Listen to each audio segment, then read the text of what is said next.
If you saw my last video on that pseudo samurai arm, you can probably rightly assume I am what is called a sword guy. One thing that I always find funny about that is whenever I'm watching a TV show or movie with some friends, especially new ones, they always seem to ask whenever there's some sort of epic knife fight or something along those lines if I could do something like that. And it just amazes me that people think that sword fighting and knife fighting require the same skills. Sure, they both use a sharpened, bladed instrument, but beyond that, the skill set required to do well or survive in either situation is just completely different. How you kill someone with a sword is very different than how you kill someone with a knife. I mean, sure, the same basic principles apply, like debilitate them or cut out some sort of artery, do something to kill them or at least stop the fight, but how you do it is completely different.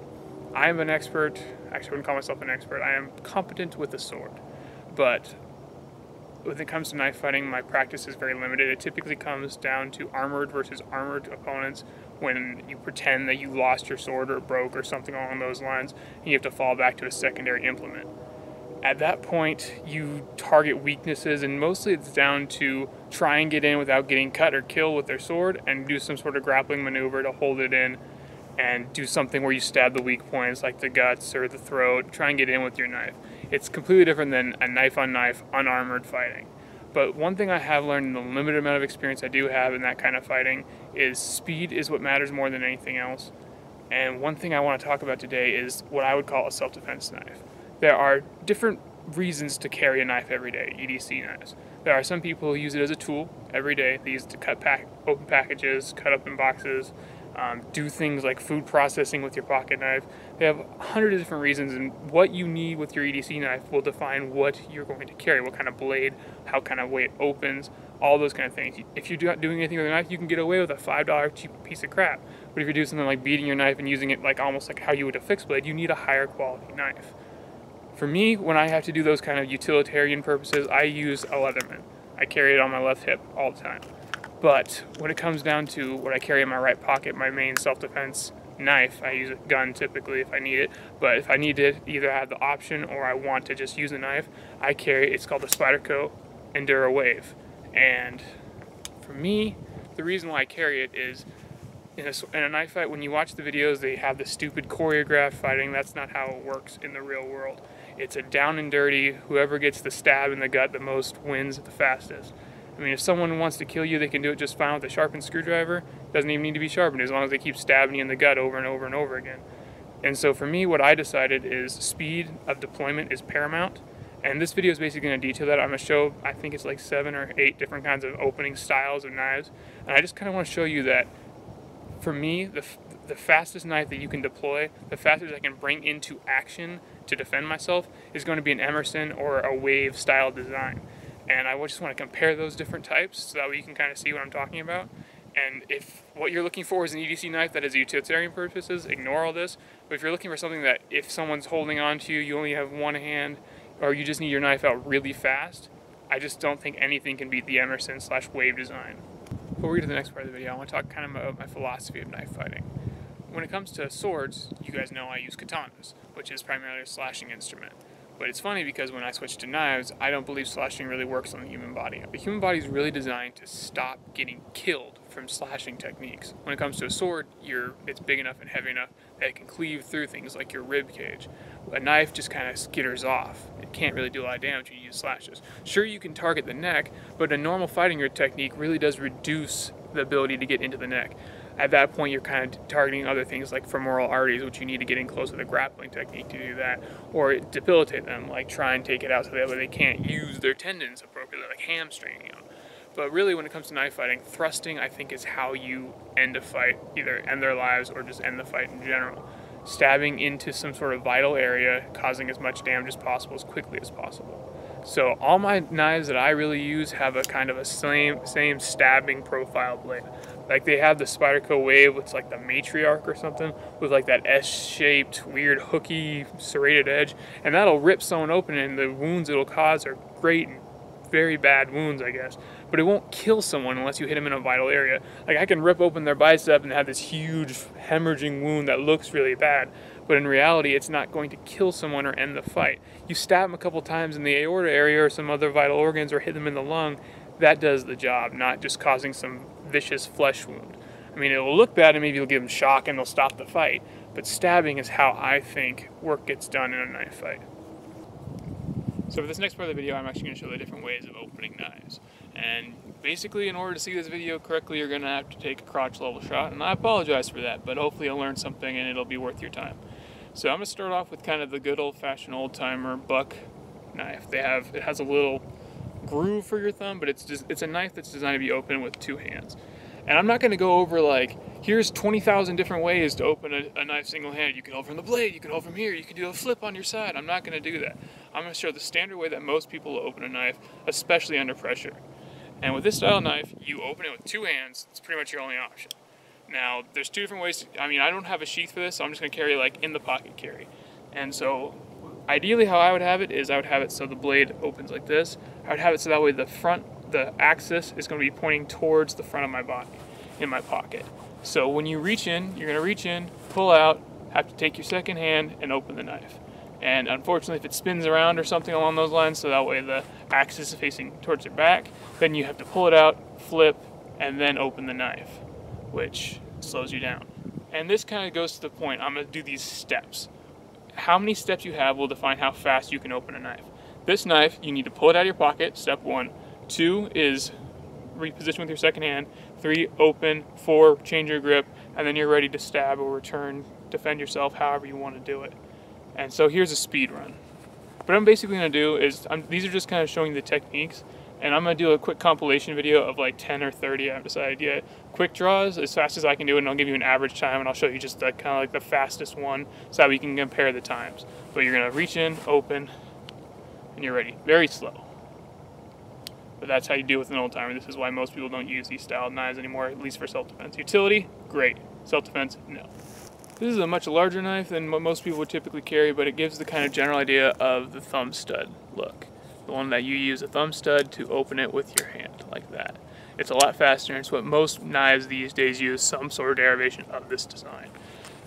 It is a blade down carry, so what you do is you're going to reach in, step 1, grab it, step 2, pull it out. Change your grip so that way you can actually reach the thumb stud, so that's step 3. Step 4, open the blade, and you could stab from here, but typically you're going to have another step where you're going to switch the knife into an actual stabbing motion. So one more time. I'm going to throw this one in just because they're fun. I don't think they're practical. I don't like them. I think if you ever had to use them, they just bring up more questions. I don't like them for that kind of reason alone, but also they look fancy, and I already told you, I don't like fancy things. I like things that work. So, I'm not a professional balisong user, but when you pull them out, you always have to do something where you undo the lock and then do something to open the knife. I'm sure there are thousands of different ways to open this knife faster than I can do it. I know the basic way of you undo the lock, you flick it out, close it, and then it's back in your hand. And that's if it's lined up perfectly, so that way it's easy to do and you can disengage the lock quickly. Then we have this style of knife, which is a spring-assisted knife. This is the Cricket Mai Tai, and it's kind of, every knife is a little different. There's some that use buttons and all that, but they all kind of be on the same premise. So hopefully that gives you some idea. You're going to carry the knife. Step 1 is going to reach in. Step 2, pull it out. Step 3, reposition the blade so that way you can access your button, the lever, the thumb stud, however it's open. You can use your finger if it has that flipper, and then you're going to open the knife. And then you can reposition your grip again, and then you can go to work. So one more time, go. Open, ready to go.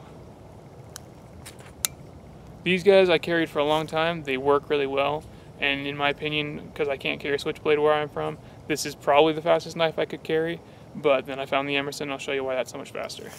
Before we get to the Emerson, I suppose I should bring in the fact that some people do carry fixed blades as an EDC knife. Now, where I'm around, I can carry a fixed blade, it's fine, as long as it's under 3.5 inch blade. But I do work in Seattle sometimes, and in that area you're not allowed to carry a fixed blade regardless of length, so I can't carry this legally. I could if I really cared about it, but why carry this when I think the Emerson's so much more effective. But when it comes down to it, this guy is going to be the fastest. There's going to be nothing that compares to it. Even if you carry in the pocket where you can just see the thumb hole, it's just you reach in, you grab your knife, you pull it out, and you're ready to go. It's 2 steps, reach in, pull out, go. And that's fine. I kind of don't like it that way. I used to carry it so that way it's kind of like on my belt buckle. Like I have the ropes for it, and then when I needed it, I would just reach over and grab it. And I like that position because I can do it with either that hand, or I can reach it with my left hand and kind of pull it out with reverse draw. But this is always going to be the fastest. The goal is to try and get a knife as fast as this, and the Emerson's as close as I've come. Before we get to the Emerson, I wanted to show just one thing I had when I was a kid, because I've always kind of had the idea of an Emerson's type design. I even had a cheap like $10 knife that I welded a nail to the back to in the same kind of design as an Emerson. I was like 8. So I've always liked the idea of having speed. So I had this piece of crap knife I got at Big 5, and I just thought it'd be fun to like kind of change it in such a way that I could make it as fast as possible. I made this weird little leather sheath thing, and that way it holds it in the same position always in my pocket, so when I go to open the knife it kind of catches on my pocket. And then with this extra lanyard, it gives me enough like centrifugal force to like rip it open, so that way the blade is open on its own. And I have to zoom out a little bit to show you that, and give me one sec. So this one, you have it set up so that way it's in your pocket, kind of leaning back. You grab the lanyard and you pull up while flicking out, and it gives it so that way you just grab the lanyard and you go, and then you have to reposition your grip for a stabbing motion. The only issue is you're going to have to take your sheath holster out to reposition the knife. So one more time, you're up, you reach down. That's pretty fast in my opinion. But it's not practical, and you do have that issue of doing this long, exaggerated motion to get the knife out, and then you have to reposition, and under stress, all that stuff can get wrong, especially if you're relying on it, and then you can't, like you're pinned or something, you can't do it, and that's not good. Then lastly, we have my personal biased favorite, the Spyderco Endura / Delica / whatever kind of thing you want with the wave function. I prefer the Spyderco series of waves to the actual Emerson knives. Emerson knives, they're great knives, they're nice steels, good construction, all that, but the actual device that hooks on your pocket is far more minimalist. It doesn't leave a whole lot of real estate to hook onto that pocket. It doesn't give you a huge margin of error. This thing is massive. It can hook onto your pocket even when you don't want it to, which is another topic that I'll discuss later. But how you basically going to do it is you hold it so that way the blade is facing down in your pocket. The hook will be facing the back of your pocket. And so I always have it as far back as I can. And an issue I see that some people have, especially with Emersons, but sometimes on the Spydercos, is they think that what you're going to do is you grab the knife and pull it straight up. That's not, I mean, you can do it, like you have to like kind of force it back, and then it works, kind of, sort of. It only opens the blade a partial way, because that's not how it's designed for. And that seems like when people try the knife for the first time, that happens to them. They think that it's a fault in the design, and they don't think it's going to be trustworthy for a self-defense purpose. But what you need to do is not go up. How you make it work is you grab the knife and pull it kind of backwards. Like, so you pull it this way. And then when you do it at speed, it actually opens the knife perfectly. Like up, not so much. Back, perfect every time. And as long as you get that backwards motion, you never have to worry about it. And what I was talking about earlier about that kind of almost too aggressive hook on this pocket is that in like a social situation, or if you're in an office and you just want to open a package, this is very dramatic, and it's like, whoa, look at me, I'm a ninja with a knife. And it's just not the best thing in the world. So what you can do is you can just kind of move the knife forward and then just take it out like you would any other knife, like a Spyderco. Use the Spyderco hole, open the blade, very low key, minimalist, everything's good. And that just brings up another point.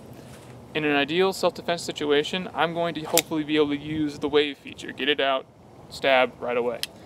But if something bad happens where like it's moved forward in the fight, or it falls out, or something crazy like that, my pocket blows out, it just becomes a Spyderco. You take the knife out, you open it with the hole, everything's good, you fight like a normal Spyderco would.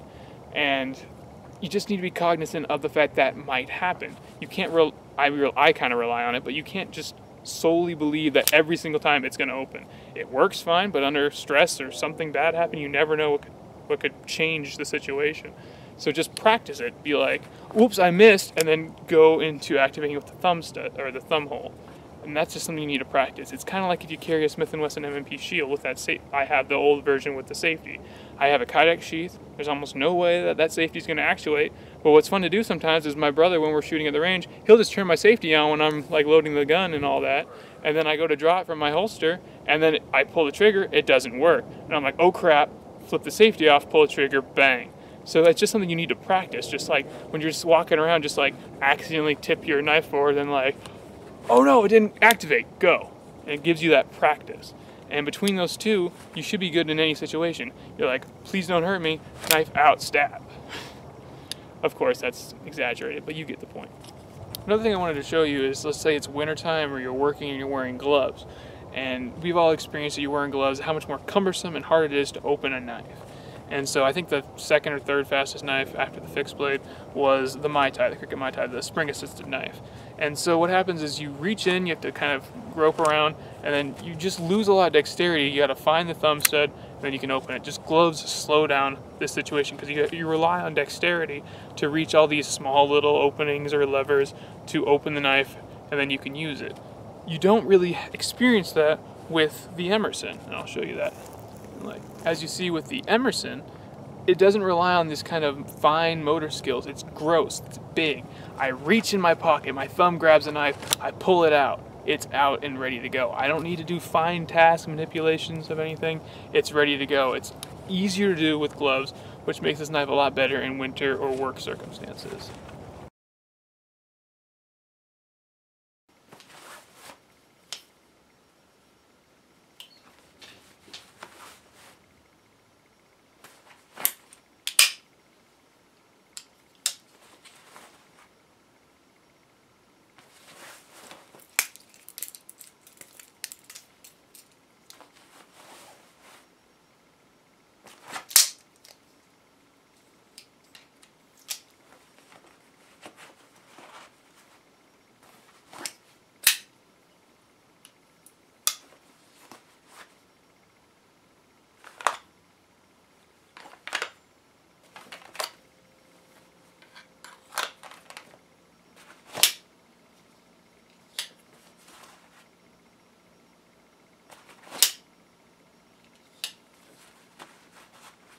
So now you guys have seen all the kind of speed runs of those different kinds of knives. And hopefully I've shown that the Emerson is very fast and it can be done in a whole bunch of different situations. Just use your imagination. You're pinned, you're on the ground, you can still open that knife just as fast or faster because it's just as you reduce steps that you need to do, you reduce the time it takes to do them. All the other knives take between like 4 and 5, even more steps on some of them. And it's just more involved with this. If everything works great with an Emerson, it's 2 steps. And with a fixed blade, it's 2 steps. That's why they're the fastest. Sure, fixed blades have the other advantages of like, you can't break the lock because there's no bloody lock because it's a fixed blade. But the issue I have is size as well. You can see this is a knife, it's whatever, 6.5, 7 inches. This thing is only about 4 or 5. It's smaller. And yet when you open it, it's a larger knife. It has a larger blade. The blade is like a good 1/2 inch larger. It's got a larger handle. This is a straight grip. This is almost a pistol grip style handle. So that way it lines up straight with your wrist. Like if you hold it like a hammer, when you go in to stab somebody, like you can see it's like, if I go to stab it, there's a slight upward angle. But if you hold it at the back where you actually open the knife, it's a straight linear stab, which gives you the best accuracy and it gives you kind of the better penetration. Plus, when you have that back, you do have that extra inch or 2 or so to give you that little extra reach, which might make all the difference. And it's just faster. So you got a smaller package and a better knife. I don't think the lock's gonna fail in almost anything. I mean, if you're batoning with it, it might, but this is a self-defense knife. And when you're stabbing somebody, I don't see how the lock could fail.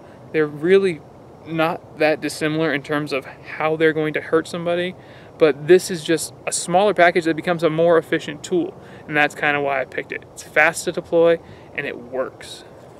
So at this point, hopefully you guys have kind of understood why I like the Spyderco Emerson Wave style blades. I do want to get some Emerson because I want to practice a little more with it. I've just really only used them in knife shops, and I have a friend who has, I can't remember the model type, but it's one of the earlier models.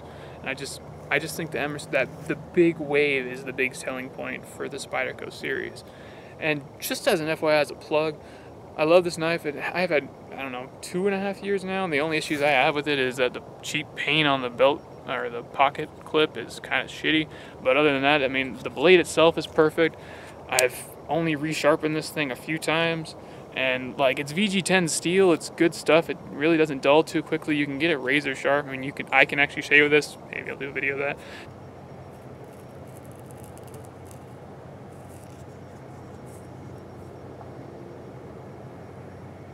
So like I understand there might be times when I need to slash somebody, like where I'm in some sort of grapple and I can cut their femoral or go for a hamstring or do something. Slashing is useful. I wouldn't advise a dull knife, but I can slash, which is something if I need to, but really it's a stabbing tool. And just look at that blade profile. It's designed to get into vital organs. That's its purpose. It's not, you can use it for utility, like I can open packages with it, but this knife is for hurting somebody who's trying to hurt me. Okay, you guys have seen why I think the Spyderco Wave / Emerson style blade is just the best around. It's the best self-defense EDC knife. There are better knives for more utilitarian purposes. This I acknowledge. But in my opinion, this knife works best for defending my life if I need it.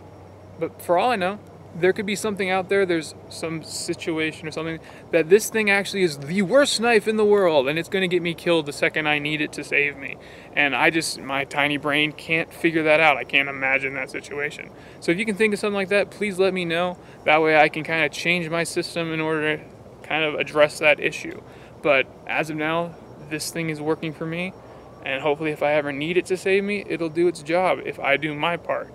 Hopefully with what little knife training I have, it can do something against some guy with a screwdriver.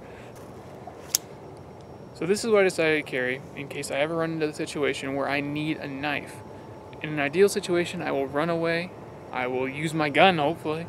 But there's bound to be a situation where a knife is the only thing that will save my life, and I will be glad I am carrying something along this line. So just remember to prepare for everything so you can survive anything.